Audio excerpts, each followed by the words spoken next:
ಶ್ರೀ ಹರಿವಾಯುಗುರುಭ್ಯೋ ನಮಃ.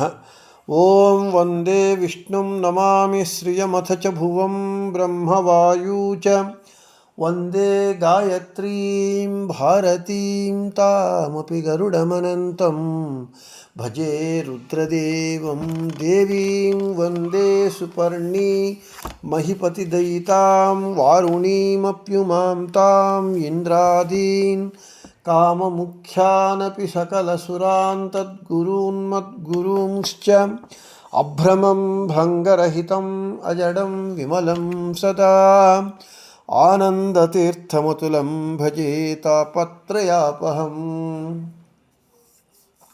ಸಾಧಿತಾ ಕಿಲ ಸತ್ತತ್ವಂ ಬಾಧಿತಾ ಕಿಲ ದುರ್ಮತಂ ಬೋಧಿತಾ ಕಿಲ ಸನ್ಮಾರ್ಗಂ ಮಾಧವಾಖ್ಯಯತಿಂ ಭಜೆ. ಸಂಸ್ಥಾನರಕ್ಷಣೆ ಶೂರಾನ್ ಪ್ರಸನ್ನಾನ್ ರಾಘವಾರ್ಚನೆ ಪ್ರಣಮಾಮಿ ಗುರೂನ್ ನಿತ್ಯಂ ಪ್ರಸನ್ನಶೂರಮಾಧವಾನ್. ಪ್ರಸನ್ನಶೂರಮಾಧವಕರಾಬ್ಜೋತ್ಥಾನ್ ಯತೀಶ್ವರಾನ್ ವೀರರಾಮರತಾನ್ ವಂದೇ ವಿದ್ಯಾಸಾಗರಮಾಧವಾನ್. ಪೃಥ್ವೀಮಂಡಲಮಧ್ಯಸ್ಥಾಃ ಪೂರ್ಣಬೋಧಮತಾನುಗಾಃ ವೈಷ್ಣವಾಃ ವಿಷ್ಣುಹೃದಯಾಃ ತಾನ್ ನಮಸ್ಯೆ ಗುರೂನ್ ಮಮ. ಆಪಾದಮೌಳಿಪರ್ಯಂತಂ ಗುರುಣಾಮಾಕೃತಿಂ ಸ್ಮರೇತ್ ತೇನ ವಿಘ್ನಾಃ ಪ್ರಣಶ್ಯಂತಿ ಸಿದ್ಧ್ಯಂತಿ ಚ ಮನೋರಥಾಃ. ಶ್ರೀ ವಿದ್ಯಾವಲ್ಲಭಮಾಧವತೀರ್ಥಗುರುಭ್ಯೋ ನಮಃ. ಹರಿ ಓಂ. ಓಂ ವಿಶ್ವಂ ವಿಷ್ಣುರ್ವಷಟ್ಕಾರೋ ಭೂತಭವ್ಯಭವತ್ಪ್ರಭುಃ ಭೂತಕೃದ್ಭೂತಭೃದ್ಭಾವೋ ಭೂತಾತ್ಮಾ ಭೂತಭಾವನಃ ಭೂತಭವ್ಯಭವನ್ನಾಥಃ ಪವನಃ ಪಾವನೋ ಅನಲಃ ಕಾಮಃ ಕಾಮಕೃತ್ ಕಾಂತಃ ಕಾಮಃ ಕಾಮಪ್ರದಃ ಪ್ರಭುಃ. ನಮ್ಮ ವಿಷ್ಣು ಸಹಸ್ರನಾಮ ಪಾಠದಲ್ಲಿ ನಾವು ಹಿಂದೆ ಕಾಮಃ ಎಂಬುವಂತಹ ನಾಮವನ್ನು ಕುರಿತು ಹೇಳಿಕೊಂಡು ಇವತ್ತು ಕಾಮಪ್ರದಃ ಎಂಬುವಂತಹ ಭಗವಂತನ ನಾಮವನ್ನು ಹೇಳ್ಕೊಳ್ಳೋಣ. ಪಾಠ ಪ್ರಾರಂಭ ಮಾಡುವುದಕ್ಕಿಂತ ಮೊದಲು ಇವತ್ತಿನ ದಿನ ನಾವು ನಮ್ಮೆಲ್ಲರಿಗೂ ಒಂದು ಹಬ್ಬದ ದಿನ. ನಮ್ಮ ಹುಟ್ಟುಹಬ್ಬಗಳು ನಮಗೆ ಮಾತ್ರ ಹಬ್ಬ, ನಮಗೆ ಬೇಕಾದವರಿಗೆ ಮಾತ್ರ ಹಬ್ಬ. ಆದರೆ ಲೋಕಕ್ಕೆಲ್ಲ ಬೇಕಾದವರು ದೇವರೆಂದರೆ ತಿರುಪತಿ ತಿಮ್ಮಪ್ಪ, ಗುರುಗಳೆಂದರೆ ಮಂಚಾಲ ರಾಘಪ್ಪ ಅಂತ ಹೇಳಿ ಪ್ರಸಿದ್ಧರಾಗಿ ಕಲಿಯುಗ ಕಾಮಧೇನುವು ಕಲ್ಪವೃಕ್ಷರಾದಂತಹ ರಾಘವೇಂದ್ರ ಗುರುಸಾರ್ವಭೌಮರ ವರ್ಧಂತಿ ಇವತ್ತು. ಫಾಲ್ಗುಣ ಶುದ್ಧ ಸಪ್ತಮಿ ದಿನ. ಇವತ್ತು ರಾಯರು ಅವತಾರವೇ ಮಾಡದೇ ಇದ್ದಿದ್ದರೆ ಮಂತ್ರಾಲಯವೂ ಇಲ್ಲ, ರಾಯರೂ ಇಲ್ಲ, ನಾವೂ ಇಲ್ಲ, ನಮ್ಮೆಲ್ಲರಿಗೂ ಬೇಕಾದಂತಹ ಭಕ್ತರ ಪಾಲಿಗೆ ಕಾಮಧೇನು ಕಲ್ಪವೃಕ್ಷವಾದಂತಹ ಗುರುಸಾರ್ವಭೌಮರೇ ಇರ್ತಾ ಇದ್ದಿಲ್ಲ. ಕೇವಲ ಭಗವಂತನ ಇಚ್ಛಾನುಸಾರ ಮೂಲ ರೂಪದಲ್ಲಿ ಶಂಕುಕರ್ಣರಾಗಿದ್ದು ಬ್ರಹ್ಮದೇವರ ಶಾಪದಿಂದ ರಾಕ್ಷಸ ಯೋನಿಯಲ್ಲಿ ಅಂದರೆ ಹಿರಣ್ಯಕಶಿಪುವಿನ ಮಗನಾಗಿ ಹುಟ್ಟಿ ಭಕ್ತ ಪ್ರಹ್ಲಾದರಾಗಿ, ಅದೇ ಪ್ರಹ್ಲಾದರಾಜರು ಎರಡನೇ ಅವತಾರ ದ್ವಾಪರ ಯುಗದಲ್ಲಿ ಬಾಹ್ಲೀಕರಾಜರಾಗಿ, ಅವರೇ ಮತ್ತು ಕಲಿಯುಗದಲ್ಲಿ ಮೊದಲನೇ ಬಾರಿ ವ್ಯಾಸರಾಜರಾಗಿ, ಎರಡನೇ ಬಾರಿ ರಾಯರಾಗಿ ಅವತಾರವನ್ನು ಮಾಡಿ ಭಕ್ತರಿಗೆಲ್ಲರಿಗೂ ಕೂಡ ವಿಶೇಷ ಅನುಗ್ರಹವನ್ನು ಮಾಡ್ತಾ ಇದ್ದಾರೆ ನಮ್ಮ ರಾಯರು. ರಾಯರು ಇಷ್ಟು ಲೋಕ ಪ್ರಸಿದ್ಧರಾಗುವುದಕ್ಕೆ ಏನು ಕಾರಣ ಅಂತ ಹೇಳಿದರೆ, ಸರ್ವೋತ್ತಮನಾದ ಭಗವಂತನ ವಿಭೂತಿ ಪ್ರಹ್ಲಾದರಾಜರಲ್ಲಿದೆ. ದೈತ್ಯಾನಾಂ ಪ್ರಹ್ಲಾದೋಸ್ಮಿ ಅಂತ. ಮತ್ತು ಪ್ರಹ್ಲಾದರಾಜರಲ್ಲಿ ಆಚಾರ್ಯ ಹೇಳ್ತಾರೆ ಮಹಾಭಾರತ ತಾತ್ಪರ್ಯ ನಿರ್ಣಯದಲ್ಲಿ, ವಾಯುನಾಚ ಸಮಾವಿಷ್ಟ ಪ್ರಹ್ಲಾದೋ ನಿತ್ಯಭಕ್ತಿಮಾನ್ ಅಂತೇಳಿ. ಜೀವೋತ್ತಮರಾದ ವಾಯುದೇವರ ಆವೇಶ ವಿಶೇಷವಾಗಿದೆ. ಅಂತಹ ಭಗವಂತನ ವಿಭೂತಿ ವಾಯುದೇವರ ಆವೇಶ ವಿಶೇಷವಾಗಿರುವಂತಹ ಪ್ರಹ್ಲಾದರಾಜರೇ ವ್ಯಾಸರಾಜರಾಗಿ ರಾಯರಾಗಿ ಅವತಾರ ಮಾಡಿರುವ ಕಾರಣ ರಾಯರು ಇಷ್ಟು ಲೋಕಪ್ರಸಿದ್ಧರಾಗಿ ವೈಭವದಿಂದ ಇವತ್ತು ಕಲಿಯುಗದಲ್ಲಿ ಭಕ್ತರನ್ನು ವಿಶೇಷವಾಗಿ ರಾಘವೇಂದ್ರ ಗುರು ರಾಯರ ಸೇವಿಸಿರೋ ಸೌಖ್ಯದಿ ಜೀವಿಸಿರೋ ಮಂದಭಾಗ್ಯರಿಗೆ ದೊರೆಯದಿವರ ಸೇವಾ ಅಂತ ಹೇಳಿ ರಾಯರನ್ನು ಯಾರು ಸೇವಿಸುತ್ತಾರೆ ಆಶ್ರಯಿಸುತ್ತಾರೆ ಅವರು ವಿಶೇಷವಾಗಿ ರಾಯರ ಅನುಗ್ರಹಕ್ಕೆ ಪಾತ್ರರಾಗ್ತಾರೆ. ಅಂತಹ ಗುರುಸಾರ್ವಭೌಮರ ಒಂದು ವರ್ಧಂತಿ ಉತ್ಸವದ ದಿನ ಇವತ್ತು ಗುರುರಾಯರಿಗೆ ವಿಶೇಷವಾಗಿ ನಾವು ನಮಸ್ಕಾರವನ್ನು ಮಾಡಿ ಅವರ ಅನುಗ್ರಹವನ್ನು ನಾವು ಬೇಡಬೇಕು. ಯಾಕೆ ಅಂದರೆ ಗುರುರಾಜರು ಪ್ರಹ್ಲಾದರಾಜರ ಅವತಾರದಲ್ಲಿ ನರಸಿಂಹದೇವರು ಹೇಳ್ತಾರೆ, ನೀನು ನಿನ್ನ ತಾರತಮ್ಯದಲ್ಲಿ ನಿನಕ್ಕಿಂತ ಕೆಳಗಿರುವವರಿಗೆಲ್ಲರಿಗೂ ನೀನು ಬಿಂಬರೂಪಿ ಅಂತ ಹೇಳಿ ಪ್ರತಿರೂಪ ದೃಕ್ ಅಂತ ಹೇಳ್ತಾರೆ. ಅಂತಹ ಪ್ರಹ್ಲಾದರಾಜರ ಅವತಾರ ಆಗಿರುವಂತಹ ನಮ್ಮ ಗುರುರಾಜರು ಇವತ್ತು ಭಜತಾಂ ಕಲ್ಪವೃಕ್ಷಾಯ ನಮತಾಂ ಕಾಮಧೇನವೇ. ಇವತ್ತಿನ ದಿನ ಗೋಪಿಕಾಂಬಾ ತಿಮ್ಮಣ್ಣ ಭಟ್ಟು ದಂಪತಿಯರಿಗೆ ಆ ವೆಂಕಟನಾಥನ ಅನುಗ್ರಹದಿಂದ ಹುಟ್ಟಿ ಅವತರಿಸಿ ಅದೇ ಹೆಸರನ್ನು ಪೂರ್ವಾಶ್ರಮದಲ್ಲಿ ವೆಂಕಟನಾಥ ಅಂತ ತಂದೆ ತಾಯಿ ಇಟ್ಟು ವೇಂಕಾರೋ ವಾಂಛಿತಪ್ರದಃ ಅಷ್ಟೇ. ಆ ವೇಂಕಾರದಲ್ಲಿ ಭಕ್ತರ ವೇಂಕಟತೀತಿ ವೆಂಕಟ, ವೇಂಕಾರದಲ್ಲಿ ವೆಂಕಟೇಶನಲ್ಲಿರುವ ವೇಂಕಾರ ಭಕ್ತರ ಪಾಪಗಳನ್ನು ನಾಶ ಮಾಡಿ ಭಕ್ತರ ವಾಂಛಿತಗಳನ್ನು ಕೊಡುವಂಥದ್ದು. ಅದೇ ವೇಂಕಾರ ರಾಘವೇಂದ್ರ ತೀರ್ಥರಲ್ಲೂ ರಾಘವೇಂದ್ರ, ಆ ವೇಂಕಾರ ರಾಘವೇಂದ್ರರಲ್ಲಿ ಇರೋದರಿಂದ ಆ ರಾಯರು ಭಕ್ತರ ಪಾಪಗಳನ್ನು ಪರಿಹಾರ ಮಾಡಿ ಅಭೀಷ್ಟಗಳನ್ನು ನೆರವೇರಿಸುತ್ತಾ ಭಜತಾಂ ಕಲ್ಪವೃಕ್ಷಾಯ ನಮತಾಂ ಕಾಮಧೇನವೇ ಅಂತ ಭಜಿಸುವವರಿಗೆ ಕಲ್ಪವೃಕ್ಷ, ನಮಿಸುವವರಿಗೆ ಕಾಮಧೇನುವಾಗಿದ್ದು ನಮ್ಮೆಲ್ಲರನ್ನೂ ವಿಶೇಷವಾಗಿ ಅನುಗ್ರಹ ಮಾಡ್ತಾ ಇದ್ದಾರೆ. ಕೇವಲ ರಾಯರು ನಮ್ಮ ವಿಶೇಷವಾದ ನಮ್ಮ ಕೋರಿಕೆಗಳನ್ನು ನೆರವೇರಿಸುವಂತಹ ಒಂದು ಅಷ್ಟೇ ಅಲ್ಲ, ಮಾಧ್ವ ಯಾರು ಜಿಜ್ಞಾಸುಗಳಿದ್ದಾರೆ ಅವರಿಗೆ ತತ್ವಜ್ಞಾನವನ್ನು ಕೊಡುವುದಕ್ಕಾಗಿ ಅನೇಕ ಗ್ರಂಥಗಳನ್ನು ಬರೆದಿದ್ದಾರೆ. ಸ್ವತಂತ್ರ ಗ್ರಂಥಗಳನ್ನು ಬರೆದಿದ್ದಾರೆ ಮತ್ತು ಮಧ್ವಾಚಾರ್ಯರ, ಟೀಕಾರಾಯರ, ವ್ಯಾಸರಾಜರ ಎಲ್ಲರ ಗ್ರಂಥಗಳಿಗೂ ವ್ಯಾಖ್ಯಾನಗಳನ್ನು ಬರೆದು ಜಿಜ್ಞಾಸುಗಳಿಗೆ ರಸದೌತಣ ಮಾಡಿಕೊಟ್ಟಿದ್ದಾರೆ. ರಾಯರು ಅಂತ ಹೇಳಿದರೆ ಅವರಿಗೆ ಇಷ್ಟು ಪುಣ್ಯ ಬಂದು ವಿಶೇಷವಾಗಿ ಅವರ ಪುಣ್ಯ ಪರ್ವತಾಕಾರವಾಗಿ ಇದ್ದು ಅದರಿಂದ ಕೇಳಿದವರೆಲ್ಲರಿಗೂ ಕೂಡ ಅವರು ಎರಡೆರಡು ಕೈಯಿಂದ ಕೊಟ್ಟು ಅನುಗ್ರಹ ಮಾಡ್ತಾ ಇದ್ದಾರೆ.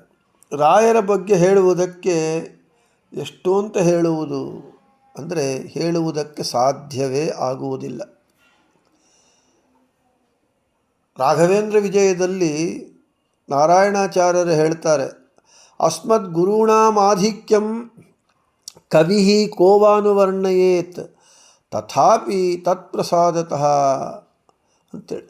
ಏನು ಕೇವಲ ನಮ್ಮ ಗುರು ಸಾರ್ವಭೌಮರ ಮಹಿಮೆಯನ್ನು ವರ್ಣಿಸುವುದಕ್ಕೆ ಯಾರಿಗೆ ಸಾಧ್ಯವಾಗುತ್ತೆ ಅಂದರೆ ಯಾರಿಗೂ ಸಾಧ್ಯವಾಗುವುದಿಲ್ಲ. ಆದರೆ ತಥಾಪಿ ಆ ಗುರುಗಳ ಅನುಗ್ರಹದಿಂದ ನಾನು ಅವರ ಬಗ್ಗೆ ಎರಡು ಮಾತುಗಳನ್ನು ಹೇಳ್ತೇನೆ ಅಂತ ಅವರು ಹೇಳ್ತಾರೆ.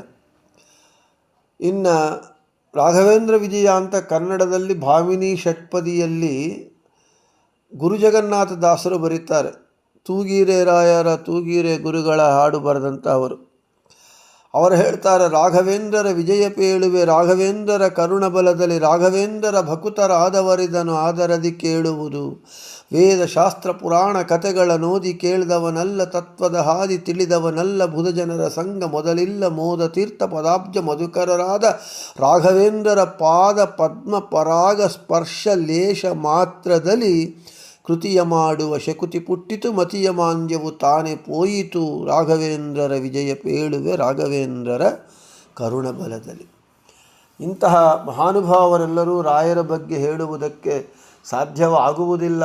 ಅವರ ಮಹಿಮೆಗಳನ್ನು ಎಷ್ಟು ಅಂತ ವರ್ಣಿಸುವುದಕ್ಕೆ ಸಾಧ್ಯವಾಗತ್ತೆ. ಅಗಮ್ಯ ಮಹಿಮಾಲೋಕೆ ಶ್ರೀ ರಾಘವೇಂದ್ರೋ ಮಹಾಯಶಃ. ಅವರ ಮಹಿಮೆಗಳು ಅಗಮ್ಯಗಳು.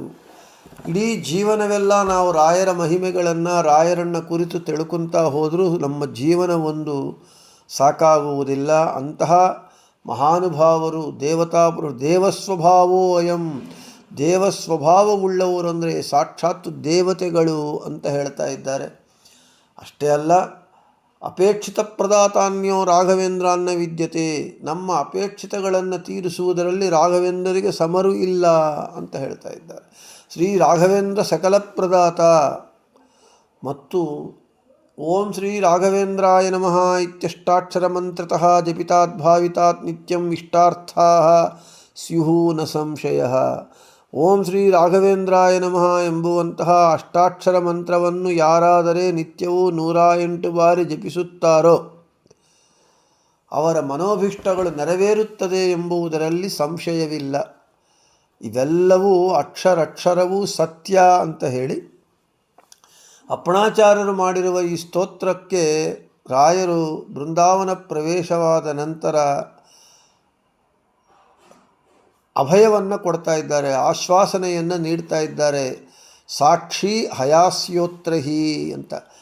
ಅಪ್ಪಣಾಚಾರ್ಯರು ಮಾಡಿರುವ ಈ ಸ್ತೋತ್ರದಲ್ಲಿರುವ ಒಂದೊಂದು ಅಕ್ಷರವೂ ಸತ್ಯವೂ ಇದಕ್ಕೆ ಸಾಕ್ಷಿ ಹಯಗ್ರೀವರೂಪಿ ಭಗವಂತ ಅಂತ ಹೇಳ್ತಾ ಇದ್ದಾರೆ. ಅಂತಹ ರಾಘವೇಂದ್ರ ಗುರುಸಾರ್ವಭೌಮರು ಇವತ್ತು ಅವತಾರ ಮಾಡಿದಂತಹ ದಿನ. ಅಂತಹ ಅವರನ್ನು ಇವತ್ತು ನಾವು ಸ್ಮರಿಸಲೇಬೇಕು.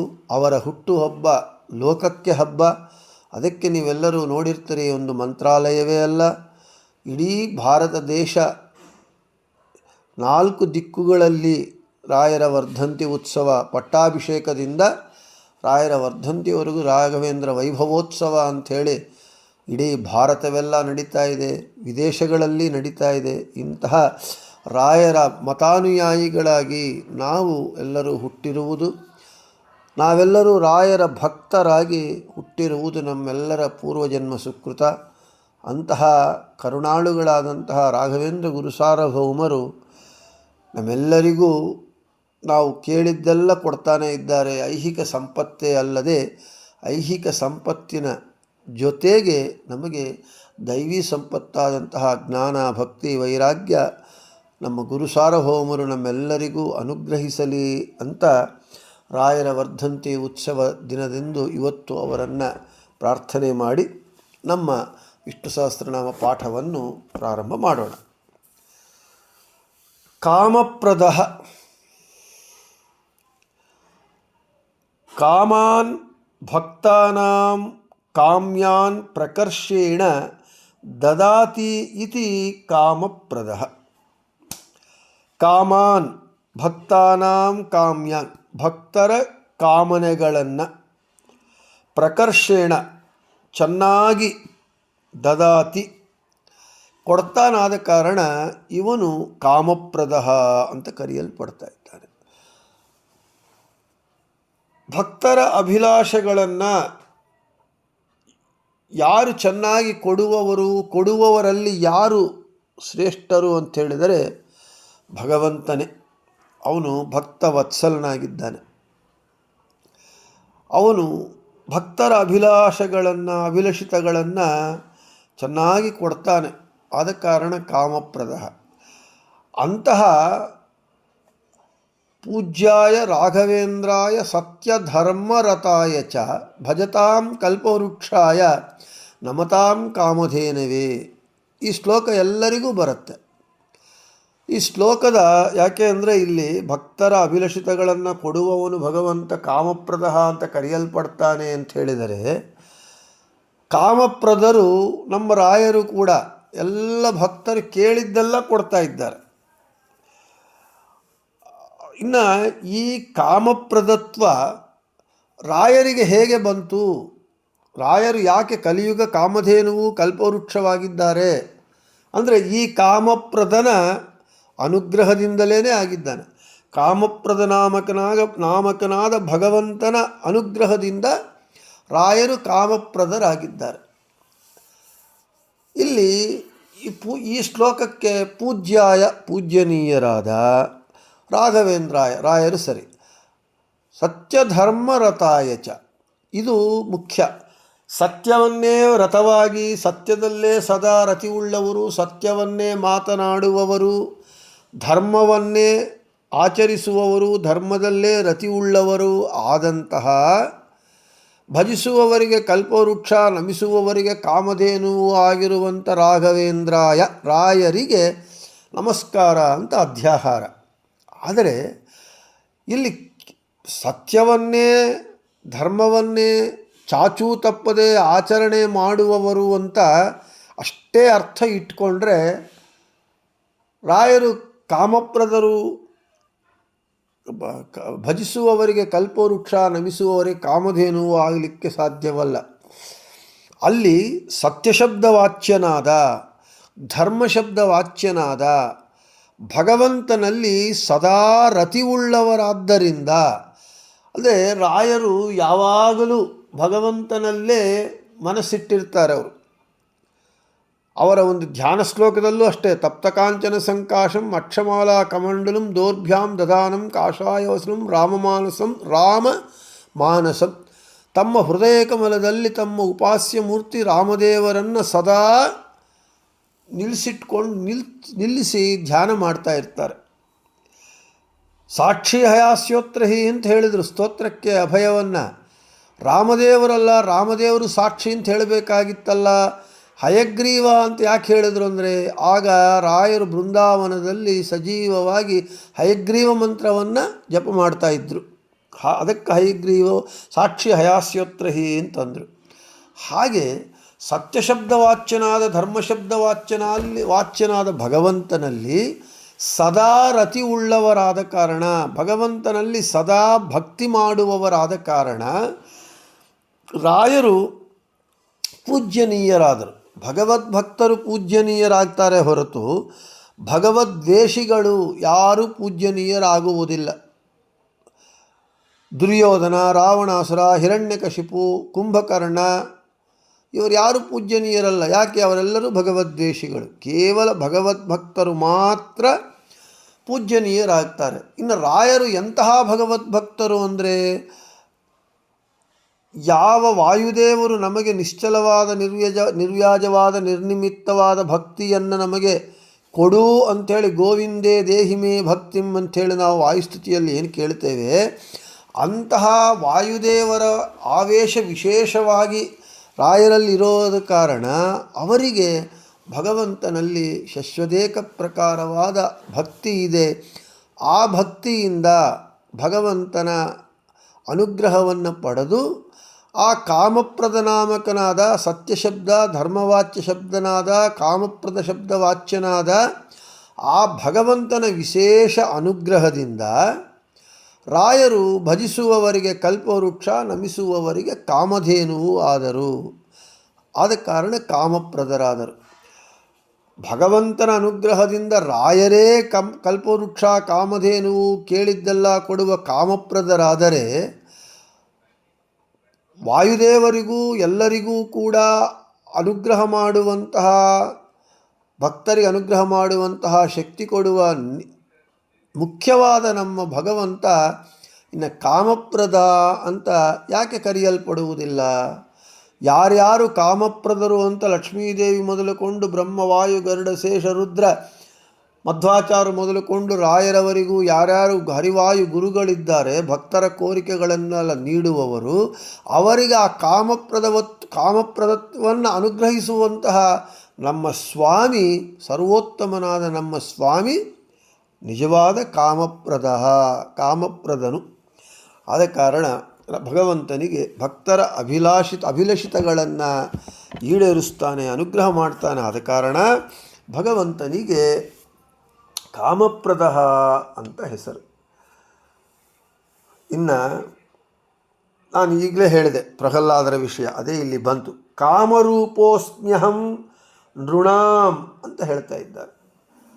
ಭಾಗವತದಲ್ಲಿ ನೃಸಿಂಹರೂಪಿ ಭಗವಂತನು ಹೇಳ್ತಾ ಇದ್ದಾನೆ ಪ್ರಹ್ಲಾದನಿಗೆ, ಯಾವಾಗ ಸತ್ಯಂ ವಿಧಾತುಂ ನಿಜಭೃತ್ಯ ಭಾಷಿತಂ ವ್ಯಾಪ್ತಿಂಚ ಭೂತೇಷು ಅಖಿಲೇಷು ಚಾತ್ಮನಃ ಅದೃಶ್ಯತಾತ್ಯದ್ಭುತ ರೂಪಮುದ್ವಹಂ ಸ್ತಂಭೆ ಸಭಾಯಾಂ ನ ಮೃಗಂ ನ ಮಾನುಷಂ ಅಂಥೇಳಿ ತನ್ನ ನಿಜಭೃತ್ಯರಾದಂತಹ ಬ್ರಹ್ಮ, ದಿತಿದೇವಿ, ಕಶ್ಯಪರು, ಸನಕಸನಂದಾದಿಗಳು, ಪ್ರಹ್ಲಾದರಾಜರು ಬ್ರಹ್ಮರ ಮಾತುಗಳನ್ನು ನಿಜ ಮಾಡಿ ನರನೂ ಅಲ್ಲದೆ ಮೃಗನೂ ಅಲ್ಲದೆ ನೃಸಿಂಹನಾಗಿ ಸ್ತಂಭದಿಂದ ಹೊರಗೆ ಬಂದು ದುರುಳನಾದ ಹಿರಣ್ಯಕಶಿಪನನ್ನು ಸೀಳಿ ಸಂಹಾರ ಮಾಡಿ ಪ್ರಹ್ಲಾದನನ್ನು ಅನುಗ್ರಹ ಮಾಡ್ತಾ ಇದ್ದು, ಆಗ ಪ್ರಹ್ಲಾದನೆದುರು ತಾನು ಹೇಳ್ತಾನಂತೆ, ನಾನು ನರರ ಅಂದರೆ ಭಕ್ತ ಜನರ ಕಾಮಗಳನ್ನು ಪೂರೈಸುವೆನು ಅಂತ ಭಗವಂತನೇ ನರಸಿಂಹದೇವರೇ ಹೇಳಿಕೊಂಡಿದ್ದಾರಂತೆ ತನ್ನ ಭಕ್ತನಾದ ಪ್ರಹ್ಲಾದರಿಗೆ.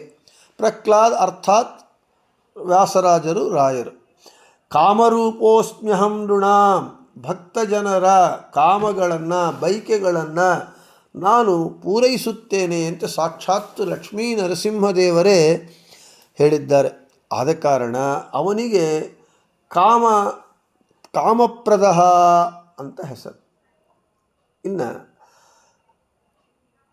ಶ್ರೀಮದಾಚಾರ್ಯರು ಮಹಾಭಾರತ ತಾತ್ಪರ್ಯ ನಿರ್ಣಯದಲ್ಲಿ ಜಯತಿ ಹರಿರಚಿಂತ್ಯ ಅಂತ ಹೇಳ್ತಾ ಶ್ಲೋಕದಲ್ಲಿ ಕೊನೆಗೆ ಹೇಳ್ತಾರೆ, ಅಭೀಷ್ಟಾವಾಪ್ತಿದ ಸಜ್ಜನಾನಾಂ, ಸಜ್ಜನರ ಅಭೀಷ್ಟಗಳನ್ನು ಕೊಡುವವನು. ಸಜ್ಜನರು ಏನೇನು ಅಭೀಷ್ಟಗಳನ್ನು ಕೇಳ್ತಾರೆ ಆ ಅಭೀಷ್ಟಗಳನ್ನೆಲ್ಲ ಶ್ರೀಹರಿ ಅನುಗ್ರಹ ಮಾಡ್ತಾನೆ ಅಂತ ಹೇಳಿ ಮಧ್ವಾಚಾರ್ಯರು ಮಹಾಭಾರತ ತಾತ್ಪರ್ಯ ನಿರ್ಣಯದಲ್ಲಿ ಹೇಳ್ತಾರೆ. ಸಜ್ಜನಾನಾಂ ಅಭೀಷ್ಟಾವಾಪ್ತಿದ. ಯಾಕೆ ಅಂದರೆ ಭಗವಂತ ಭಕ್ತವತ್ಸಲನಾಗಿದ್ದಾನೆ. ಭಕ್ತರು ಏನು ಕೇಳಿದರೆ ಅದು ಕೊಡ್ತಾನೆ. ಭಕ್ತರು ಭಗವಂತನನ್ನು ಬಿಟ್ಟು ಯಾರನ್ನೂ ಬಯಸುವುದಿಲ್ಲ. ಬೇಡಿದರೆ ಎನ್ನೊಡೆಯನ ಬೇಡುವೆ. ಸಜ್ಜನರೇನು ಮಾಡ್ತಾರೆ, ಬೇಡಬೇಕು ಅವ್ರಿಗೇನ ಬೇಕು ಅಂತ ಹೇಳಿದ್ರೆ ಯಾರಂದರೆ ಅವರನ್ನೆಲ್ಲ ಕೇಳೋದಿಲ್ಲ. ಈ ಕ್ಷುಲ್ಲಕ ಕ್ಷುದ್ರ ದೇವತೆಗಳನ್ನು ಯಾರು ಸಜ್ಜನರು ಹಿಡಿಯೋದಿಲ್ಲ. ಬಿಡನೋ ನಿನ್ನಂಗ್ರಿಯ ಶ್ರೀನಿವಾಸ, ನಿನ್ನವ ಶ್ರೀನಿವಾಸ ಅಂತ ಹೇಳಿ ಆ ಶ್ರೀನಿವಾಸನ ಅಂಗ್ರಿಗಳನ್ನು ಪಾದಗಳನ್ನೇ ಸಜ್ಜನರು ಆಶ್ರಯಿಸುತ್ತಾರೆ. ಆದ ಕಾರಣ ಸಜ್ಜನರ ಅಭೀಷ್ಟಗಳನ್ನು ಕೊಡುವವನು ಅಂತ ಆಚಾರ್ಯರ ತಾತ್ಪರ್ಯ ನಿರ್ಣಯದಲ್ಲಿ ಹೇಳಿ, ಆದ ಕಾರಣ ಭಗವಂತನಿಗೆ ಕಾಮಪ್ರದ ಅಂತ ಅವನಿಗೆ ಹೆಸರು ಬಂದಿದೆ ಅಂತ ಹೇಳ್ತಾ ಇದ್ದಾರೆ. ಇನ್ನು ಭಾಗವತ ತಾತ್ಪರ್ಯ ನಿರ್ಣಯದಲ್ಲಿ ತಂತ್ರಭಾಗವತದ ವಾಕ್ಯವನ್ನು ಉಲ್ಲೇಖ ಮಾಡ್ತಾರೆ ಮಧ್ವಾಚಾರ್ಯ. ವಿಷ್ಣೋ ಪ್ರಿಯಂ ಕಾಮಯಂತಿ ದೇವಾ ನೈವಾ ಪ್ರಿಯಂ ಕ್ವಚಿತ್ ಯದ್ಯಪ್ರಿಯಂ ಕಾಮಯಂತಿ ನ ರಾತೀಶೋ ಹಿತೋ ಯತಃ. ಸಜ್ಜನರಲ್ಲಿ ಯಾರಿರ್ತಾರೆ ಅಂದರೆ ಪ್ರಧಾನವಾಗಿ ದೇವತೆಗಳು. ಇವರು ದೇವತೆಗಳು ಸಜ್ಜನರು. ಈ ಸಜ್ಜನರು ಬಯಸುವುದೆಲ್ಲ ಭಗವಂತನಿಗೆ ಇಷ್ಟವಾದದ್ದನ್ನೇ ಬಯಸುತ್ತಾರೆ. ಅದೇ ಸಜ್ಜನರಲ್ಲಿ ಪ್ರಧಾನವಾಗಿ ದೇವತೆಗಳು. ಇವರು ವಿಷ್ಣುವಿಗೆ ಪ್ರಿಯವಾದದ್ದನ್ನೇ ಬಯಸುತ್ತಾರೆ. ಭಗವಂತನಿಗೆ ಅಪ್ರಿಯವಾದದ್ದನ್ನು ದೇವತೆಗಳು ಅರ್ಥಾತ್ ಸಜ್ಜನರು ಬಯಸುವುದೇ ಇಲ್ಲ. ಆದ್ದರಿಂದ ಭಗವಂತ ಏನು ಮಾಡ್ತಾನಂತೆ, ಸಜ್ಜನರ ಬಯಕೆಗಳನ್ನು ಕಡ್ಡಾಯವಾಗಿ ಪೂರೈಸುತ್ತಾನೆ, ಅಂದರೆ ಅನುಗ್ರಹ ಮಾಡ್ತಾನೆ. ಒಂದು ವೇಳೆ ದೇವತೆಗಳು ಏನಾದರೂ ಕಲಿಪ್ರಭಾವದಿಂದ ಅಸುರಾವೇಶದಿಂದ ಅವರೇನಾದರೂ ಶ್ರೀ ವಿಷ್ಣುವಿಗೆ ಅಪ್ರಿಯವಾದದ್ದನ್ನು ಬಯಸಿದಾಗ ಭಗವಂತ ಏನು ಮಾಡ್ತಾನಂತೆ, ಭಗವಂತ ಭಕ್ತರ ಹಿತೈಷಿ. ಆದ ಕಾರಣ ಭಗವಂತನು ತನ್ನ ಭಕ್ತರು ಬಯಸಿದಂತಹ ಅಪ್ರಿಯವಾದದ್ದು ಅವರಿಗೆ ಕೊಡೋದಿಲ್ಲ ಅಂಥೇಳಿ ತಂತ್ರಭಾಗವತದಲ್ಲಿ ಹೇಳ್ತಾ ಇದ್ದಾರೆ. ಅಂದರೆ ಭಗವಂತ ಎಷ್ಟು ಭಕ್ತವತ್ಸಲ ನೋಡಿ. ಸಜ್ಜನರು ಕೇವಲ ಭಗವಂತನಿಗೆ ಪ್ರಿಯವಾದದ್ದನ್ನೇ ಕೇಳ್ತಾರೆ, ಕೆಟ್ಟ ಬಯಕೆಗಳನ್ನು ಬಯಸುವುದಿಲ್ಲ. ಆದ ಕಾರಣ ದೇವತೆಗಳು ಪ್ರಮುಖವಾಗಿ, ಅವರು ಬಯಸಿದಾಗ ಭಗವಂತ ಇಲ್ಲ ಅನ್ನದೇ ಅವರಿಗೆಲ್ಲ ಕೊಟ್ಬಿಡ್ತಾನೆ, ಕಾಮಪ್ರದನಾಗಿದ್ದಾನೆ. ಆದರೆ ಅದೇ ಸಜ್ಜನರು ಅಸುರಾವೇಶದಿಂದ ಕಲಿ ಪ್ರಭಾವದಿಂದ ಅವರೇನಾದರೂ ತನಗೆ ಅಪ್ರಿಯವಾದದ್ದು ಅಂದರೆ ಭಗವಂತನಿಗೆ ಅಪ್ರಿಯವಾದದ್ದು ಅಂತ ಹೇಳಿದರೆ ಯಾವುದು ಅಪ್ರಿಯ ಭಗವಂತನಿಗೆ ಅಂದರೆ ಭಕ್ತರಿಗೆ ಯಾವುದು ಹಿತವಲ್ಲವೋ ಅಂಥದ್ದು ಭಗವಂತನಿಗೆ ಅಪ್ರಿಯವಾದದ್ದು. ತನ್ನ ಭಕ್ತರು ತಿಳಿಯದೆ ಅಜ್ಞಾನದಿಂದ ಅಥವಾ ಮೋಹದಿಂದ ಅಸುರಾವೇಶದಿಂದ ತಮಗೆ ಹಿತವಲ್ಲದ ತಮಗೆ ಅಪಾಯಕಾರಿಯಾದಂಥದ್ದೇನಾದರೂ ಬಯಸಿದರೆ ಭಗವಂತ ಏನು ಮಾಡ್ತಾನೆ, ಅವುಗಳನ್ನು ಭಗವಂತ ಅವರಿಗೆ ನೀಡುವುದಿಲ್ಲ. ಅಂದರೆ ಭಗವಂತ ಎಷ್ಟು ಭಕ್ತ ರಕ್ಷಕನಾಗಿರ್ತಾನೆ, ಭಕ್ತರನ್ನು ಹೇಗೆ ಕಾಪಾಡ್ತಾನೆ ಅಂತ ಹೇಳ್ತಾ ಇದ್ದಾರೆ. ಕೇಳಿದ್ದೆಲ್ಲ ಕೊಟ್ಟುಬಿಟ್ರೆ ಅವನು ಭಗವಂತನಾಗುವುದಿಲ್ಲ. ಉದಾಹರಣೆಗೆ ನಮ್ಮ ತಂದೆ ತಾಯಿಗಳಿರ್ತಾರೆ, ಮಕ್ಕಳು ಟಿ ವಿಯಲ್ಲಿ ಆ್ಯಡ್ಸ್ ನೋಡಿ ಏನು ಮಾಡ್ತಾರೆ, ಯಾವುದ್ಯಾವುದೋ ಕೇಳ್ತಾ ಇರ್ತಾರೆ. ಬುಲ್ಲೆಟ್ ನೋಡಿ ಕೇಳ್ತಾನೆ, 5 ವರ್ಷದ 10 ವರ್ಷದ ಹುಡುಗ, ನನಗೆ ಈ ಬುಲ್ಲೆಟ್ ಬೇಕು ಅಂಥೇಳಿ. ತಂದೆಗೆ ಅದನ್ನು ತೆಗೆದುಕೊಡೋಷ್ಟು ಶಕ್ತಿ ಇದ್ದರೂ ಕೂಡ ತೆಗೆದುಕೊಡಲ್ಲ. ಯಾಕೆ? ಅದು ಅವನಿಗೆ ಒಳ್ಳೆಯದಲ್ಲ. ಅವನು ಓಡಿಸಿ ಕೆಳಗೆ ಬಿದ್ದು ಕೈಕಾಲು ಮುರ್ಕೊಳ್ತಾನೆ. ಅದು ಗೊತ್ತಾದ ಕಾರಣ ತಂದೆ ಏನು ಮಾಡ್ತಾನೆ, ಮಗನ ಮೇಲೆ ಪ್ರೀತಿ ಇದ್ದರೂ ಅದು ತೆಗೆಸ್ಕೊಡೋದಿಲ್ಲ. ಹಾಗೆ ಭಗವಂತನ ಮುಂದೆ ನಾವು ಭಕ್ತರು ಯಾರಿದ್ದಾರೆ ಅವರು ಕೂಡ ಸಣ್ಣ ಮಕ್ಕಳಂತೆ ಒಂದೊಂದು ಬಾರಿ ಬಯಸಬಾರದ ಬಯಕೆಗಳನ್ನು ಬಯಸುತ್ತೇವೆ. ಆ ಬಯಕೆಗಳು ನಮಗೆ ಅಹಿತವಾಗಿರುತ್ತೆ, ನಮಗೆ ಅವು ಅಪಾಯಕಾರಿಯಾಗಿರುತ್ತೆ. ಆವಾಗ ಏನು ಮಾಡ್ತಾನೆ ಭಗವಂತ, ಅಂಥ ಬಯಕೆಗಳನ್ನು ಅವನು ನೀಡುವುದಿಲ್ಲ ಅಂತ ಹೇಳಿ ತಂತ್ರಭಾಗವತ ಹೇಳ್ತಾ ಇದೆ. ವಿಷ್ಣೋ ಪ್ರಿಯಂ ಕಾಮಯಂತಿ ದೇವಾ ನೈವಾ ಪ್ರಿಯಂ ಕ್ವಚಿತು. ವಿಷ್ಣುಗೆ ಪ್ರೀತಿಕರವಾದದ್ದನ್ನೇ ದೇವತೆಗಳು ಬಯಸುತ್ತಾರೆ. ಒಂದು ವೇಳೆ ಯದಿ ಅಪ್ರಿಯಂ ಕಾಮಯಂತಿ, ಒಂದು ವೇಳೆ ಅಪ್ರಿಯವಾದದ್ದನ್ನು ಭಗವಂತನಿಗೆ ಅಪ್ರಿಯವಾದದ್ದನ್ನು ಅವರು ಬಯಸಿದಲ್ಲಿ ಅದನ್ನು ಭಗವಂತ ಅವರಿಗೆ ನೀಡುವುದಿಲ್ಲ. ಆದ ಕಾರಣ ಕಾಮಪ್ರದ, ಭಕ್ತರಿಗೆ ಯಾವುದು ಒಳ್ಳೆಯದೋ ಅದರನ್ನೇ ಭಗವಂತ ಕೊಡುವವನು. ಆದ ಕಾರಣ ಭಗವಂತನಿಗೆ ಕಾಮಪ್ರದ ಎಂಬುವಂತಹ ಹೆಸರು ಬಂದಿದೆ ಅಂತ ಹೇಳ್ತಾ, ಇನ್ನು ಭಕ್ತರಿಗೆ ತನ್ನನ್ನು ತಾನು ಕೊಟ್ಕೊಳ್ತಾನೆ. ಯಾರು ತನ್ನ ಪಾದ ಕಮಲಗಳನ್ನು ಭಜಿಸುತ್ತಾರೆ ಅವರಿಗೆ ತನ್ನನ್ನೇ ನೀಡುತ್ತಾನೆ ಎಂಬುವಂತಹ ಮೊದಲಾದ ಪ್ರಮಾಣಗಳಿಂದ ಭಗವಂತ ಕಾಮಪ್ರದ ಎಂಬುವ ಹೆಸರುಳ್ಳವನಾಗಿದ್ದಾನೆ ಎಂಬುವ ವಿಷಯವನ್ನು ನಾಳೆ ಹೇಳಿಕೊಳ್ಳೋಣ ಅಂತ ಹೇಳ್ತಾ, ಶ್ರೀಕೃಷ್ಣಾರ್ಪಣಮಸ್ತು, ಮಧ್ವೇಶಾರ್ಪಣಮಸ್ತು, ಎಲ್ಲರಿಗೂ ಶುಭಮಸ್ತು.